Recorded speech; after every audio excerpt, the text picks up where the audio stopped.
Oke teman-teman, ada kendaraan Colt Diesel Canter yang mengeluhkan tentang kebocoran oli mesin.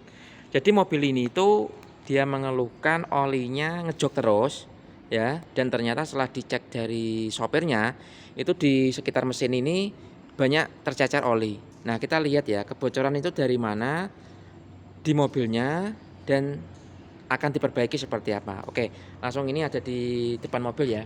Nah setelah dilakukan pemeriksaan untuk bagian cover klepnya ini juga terjadi rembesan, ini sudah dilakukan perbaikan, sudah dilem juga ya. Bagian sebelah kanan ini juga aman, nggak ada kendala ya, nggak ada rembesan atau kebocoran oli. Ini terlihat sedikit ada kebocoran oli di filter olinya ya. Kita coba ke bagian kiri nih teman-teman. Oke, langsung kita ke bagian kiri. Nah ini bongkarnya banyak sekali ya, ada pipa-pipa nozzle, kemudian selang-selangnya. Nah ini tadi juga diganti ininya teman-teman, seal cover klepnya yang bocor.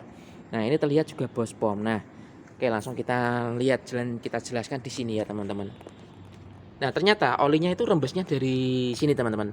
Jadi dari bawah sini ya, ini itu olinya banyak sekali, terjadi rembesan ya. Dan setelah kita lakukan pemeriksaan itu dari seal injection pump yang di sini. Ya, coba kita fotokan dulu ya teman-teman ya. Nah, dari seal ini jika ini bocor, dia akan langsung ke bagian ini depan, langsung ke bawah ke karter. Jadi sebenarnya kita ketika oli sudah melebar kemana-mana dan terlihat ada kerembesan atau kebocoran oli mesin, itu harus dibersihkan terlebih dahulu sampai benar-benar kering. Kemudian kita lakukan test drive. Nanti kita ketahui bahwa olinya itu bocor dari mana, kelihatan ya. Karena oli yang sudah tercecer melebar kemana-mana itu kan kayak analisanya susah ya teman-teman ya. Apakah dari atas atau memang karternya. Nanti malah kita bongkar karter, kita lem, ternyata diberikan customer, setelah beberapa hari masih bocor lagi. Nah ini kita benar-benar analisa yang tepat, analisa yang kuat penyebab dari kebocoran. Memang waktunya agak lama untuk pemeriksaan yang kebocoran, karena sebelumnya itu mobil harus datang dulu ke bengkel, dibersihkan semua sampai bersih, ya, kemudian dicuci dengan air, dengan sabun, dengan solar sampai benar-benar kering, kemudian dilakukan test drive sehingga ketahuan kebocoran oli dari mana. Ternyata itu harus dari sini teman. Kita harus bongkar intake manifold, bongkar bos pom, dicuci semuanya seperti ini ya. Nah ini untuk kondisi dari bos pomnya. Nah jadi kemarin itu bocor dari o-ring yang ada di sini teman-teman ya. Jadi o-ringnya itu bocor dari sini. Ini ada o-ringnya melingkar ya. O-ringnya melingkar dari sini. Nah kemudian itu ada satu o-ring lagi yang sangat penting dan jarang orang ketahui. Itu o-ringnya ini teman-teman. Nah ini ada o-ring lagi. Ini jika dipasangnya itu meleset, dia akan olinya bocor karena ini untuk jalur oli ya. Nanti kan kita ganti, perbaiki o-ring yang ini, juga o-ring yang besar ini.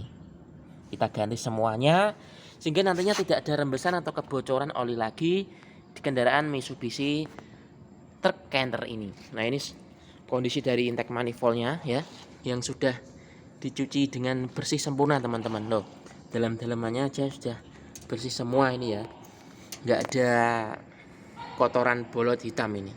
Nah itulah teman-teman perbaikan kebocoran dari kendaraan Mitsubishi truk Canter yang ada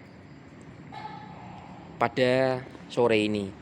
Nah jadi teman-teman ketika melakukan perbaikan itu memang harus benar-benar teliti dan juga fokus, benar-benar tahu letak atau penyebab kebocorannya, karena analisa yang kuat, analisa yang benar akan menghasilkan perbaikan suatu kendaraan yang benar-benar sempurna. Akhirnya pelanggan tidak bolak-balik kembali ke bengkel, tidak komplain, dengan satu perbaikan hasilnya benar-benar sangat puas dan maksimal. Seperti itu.